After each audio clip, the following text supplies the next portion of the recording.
Hola compañeros, ¿cómo están? Mi nombre es Yuri Lorena y hoy vengo a comentarles sobre los medicamentos antihipertensivos. Sin antes, pues iniciar con una preguntita muy específica. Quiero preguntarles, ¿y tú sabes cuál es el manejo y modo de los medicamentos antihipertensivos? Pero primero, pues vamos a iniciar con la historia de los medicamentos antihipertensivos. Y vamos a conocer dos señores muy importantes que ayudaron al conocimiento de las enfermedades antihipertensivas. Primero iniciamos con el señor Henry Chauer, que fue un especialista en enfermedades cardiovasculares. Descubre la hipertensión arterial en 1908 y cuál es el tratamiento que se le da a cada una de ellas. También tenemos un acompañante súper importante que es el señor Thomas Seawood, que fue el que contribuyó al estudio de la hipertensión arterial y fue el importante creador del termómetro en 1867. Hay que tener en cuenta que antes el termómetro era súper grande, alcanzaba el tamaño de una persona, entonces tenía una duración de 60 minutos el termómetro cerca de nuestro cuerpo. Ahora con este señor el termómetro ya disminuyó y se logra una capacidad de 20 minutos en el cuerpo. ¿Y sabías que la Risperidona fue el primer medicamento antihipertensivo creado en la historia y que este causaba depresión y efectos suicidas en las personas que lo ingerían en grandes cantidades? Hay que tener en cuenta que a pesar de estos efectos, la Risperidona era un eliminador de sal súper importante en nuestro organismo y que hacía que nuestro corazón latiera mucho más lento, o sea, principalmente para la hipertensión arterial. Y damos paso a ¿qué es un medicamento antihipertensivo? Entonces me dice que es una sustancia que reduce la presión arterial, o sea, que hace que nuestros fármacos actúen liberando toda esa grasita que tenemos en nuestras arterias. Vamos a la siguiente. Bueno, ya dejamos tanta historia y tanto que pasó anteriormente y ya entramos a lo que es en sí la hipertensión arterial. Entonces me dice que la hipertensión arterial se da cuando las arterias que transportan toda esa sangre oxigenada por todo nuestro organismo pierden su elasticidad y se vuelven rígidas, toscas. Hay que tener en cuenta que los ventrículos son el encargado de suministrar toda esa sangre con fuerza a nuestro organismo. Si un ventrículo está súper rígido, obviamente que no va a llegar toda esa sangre oxigenada a nuestro. Vamos a conocer cuáles son las causas de la hipertensión arterial. Me dice que un consumo de cigarrillo excesivo provoca una hipertensión arterial. La falta de ejercicio ya conocemos que es una de las principales causa que produce esta enfermedad. También encontramos efectos del consumo excesivo de alcohol. Hay que tener en cuenta que una mala alimentación son el causante.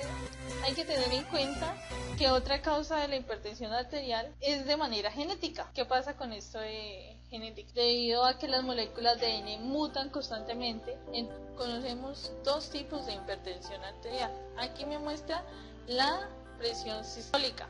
La presión sistólica corresponde al valor máximo de nuestras pulsaciones del corazón, se da cuando el corazón se contrae y expulsa. Entonces contrae, suelta. Aquí nos muestra un dibujito de la presión sistólica. También hay otro tipo que se llama la presión diastólica, que este es el valor mínimo que corresponde a la presión arterial, cuando el corazón da sus pulsaciones más leves, dando como más énfasis en la presión arterial alta y baja. Entramos a la presión sistólica. Dice que la presión sistólica es la fase en la que el corazón se contrae. Y hay que tener en cuenta que esta presión arterial alta causa problemas renales. Se estrechan nuestros vasos sanguíneos totalmente y provoca cambios en la visión o una ceguera permanente, provocando así un ataque al corazón, una insuficiencia cardíaca, un accidente cerebrovascular, múltiples enfermedades que nos pueden costar la muerte. Y damos paso a la presión arterial baja. ¿Qué pasa cuando esta presión arterial es extremadamente baja? Es cuando los niveles de pulsación del corazón es inferior a 90. Se da cuando nos levantamos muy ligero, cuando hacemos cambios súper bruscos en nuestro cuerpo. Hay que tener en cuenta que el exceso de alcohol en nuestra sangre provoca una presión arterial baja. También encontramos que algunos medicamentos, como los medicamentos depresivos o antidepresivos, provocan esta presión arterial baja. ¿Y cómo notar cuando tenemos una presión arterial baja? Encontramos infinidades de síntomas, pero en especial una visión borrosa, vértigo, desmayos, mareos, náuseas y debilidad en general. Bueno, y como ya conocemos en general todo lo relacionado con la presión arterial, vamos a entrar al grandioso mundo y extenso de los medicamentos antihipertensivos. Y sin más preámbulos, vamos a entrar al maravilloso mundo de los medicamentos antihipertensivos. ¿Qué pasa con esos medicamentos? Son los que nos previenen o nos ayudan a evitar enfermedades de hipertensión arterial, como cardiopatías, accidentes cerebrovasculares, pérdida de la visión y enfermedades renales crónicas. Ojo, hay que tener en cuenta que los medicamentos antihipertensivos no pueden ser de un uso exagerado ni descontrolado. Tienes que tener una cierta revisión. Si tu presión arterial sobrepasa de los 140, ojo, tienes que tienes un problema de hipertensión arterial alta. Pero si tú eres menor de 60 años y presentas una presión arterial de 140, tú estás padeciendo de una enfermedad antihipertensiva. Estás padeciendo de una enfermedad de presión arterial. Y si su presión diastólica o se aproxima a los 90, tienes un síntoma gravísimo de hipertensión arterial. Bueno, y pasamos a esta diapositiva de aquí y vemos la clasificación y pasamos a esta diapositiva y aquí podemos ver la manera de clasificación de los medicamentos antihipertensivos. Me dice que se clasifica les voy a especificar en 3. Encontramos los diuréticos, otra clase de medicamentos antihipertensivos. Me dice que los diuréticos son medicamentos que ayudan a la eliminación de sal en los riñones.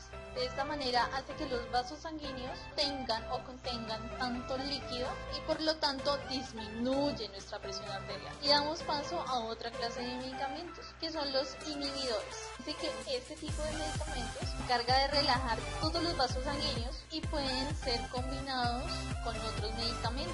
Ya haciendo mucho más énfasis, nos vamos a enfocarnos en los medicamentos inhibidores de la convertidora de angiotensina. ¿Qué me dice? Que esta es una clase de medicamentos que ayudan a la hipertensión arterial regulando la presión sanguínea. Y hay que tener algo muy en cuenta, que este medicamento fue descubierto en el veneno de la serpiente y que por su uso terapéutico se encuentra entre los fármacos más vendidos a nivel mundial. Voy a dar aquí un tip súper específico del mecanismo de acción que contienen los inhibidores. Me dice que en específico disminuye la presión sanguínea, tanto diastólica como sistólica. Previene el avance de la enfermedad. No importa qué tipo, lo importante es que sea producida por la presión arterial. Hay que tener en cuenta que este medicamento causa tos. Entre la clasificación de los inhibidores encontramos el captopril, enalapril, el lisinopril, medicamentos entre muchísimos más. Pero estos pues son los que, y entramos a los bloqueadores del receptor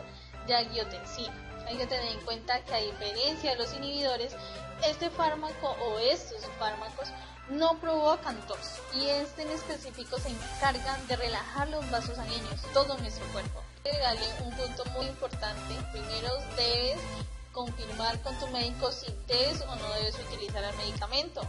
Hay que tener en cuenta a un farmacéutico para el uso respectivo del medicamento. Entre la clasificación de los medicamentos bloqueadores encontramos medicamentos tales como eproxantán, enapravil, losartán, valsartán, irbesartán. Eso es uno de los muchos medicamentos. En el próximo video ya vamos a especificar en cada uno de ellos, pero ya en el siguiente. Bueno, entramos aquí a los beta bloqueadores. Los beta bloqueadores vienen en presentaciones así. Son medicamentos que bloquean los efectos nocivos de las hormonas que producen estrés, ya que el estrés es una causa altísima a nivel mundial y es un grave causante de la presión arterial. También son usados para enfermedades o malestares como la migraña. Disminuye la probabilidad de que sufra otro ataque al corazón en personas que ya lo han tenido anteriormente. Hay que tener en cuenta que muy pocas veces se encuentran efectos secundarios de estos medicamentos, pero no obstante, como es un medicamento que disminuye la presión arterial, puede sentirse. Hay que tener en cuenta que en este medicamento desacelera el corazón y por lo tanto se podrá sentir cansancio, pérdida de deseo sexual, vértigo, mareos, pero tienes que tener en cuenta que si estos síntomas más persistente debes acudir al médico. Entre esta familia de medicamentos encontramos medicamentos tales como Atenol y Metoprolol. Bueno, y ya por último o antepenúltimo encontramos esta fichita aquí que nos muestra los medicamentos beta bloqueadores de canales de calcio. Hay que tener en cuenta que estos medicamentos reducen el paso vital a nuestro corazón y a las paredes de los vasos sanguíneos. Nos ayudan a relajar y permiten que nuestra sangre fluya con mayor facilidad, reduciendo así la presión arterial. Bueno amigos, esto ha sido todo por hoy, y si quieres conocer más acerca de los medicamentos y cómo es su modo de uso, solo suscríbete a mi canal, dale me gusta al video y visita nuestra página web.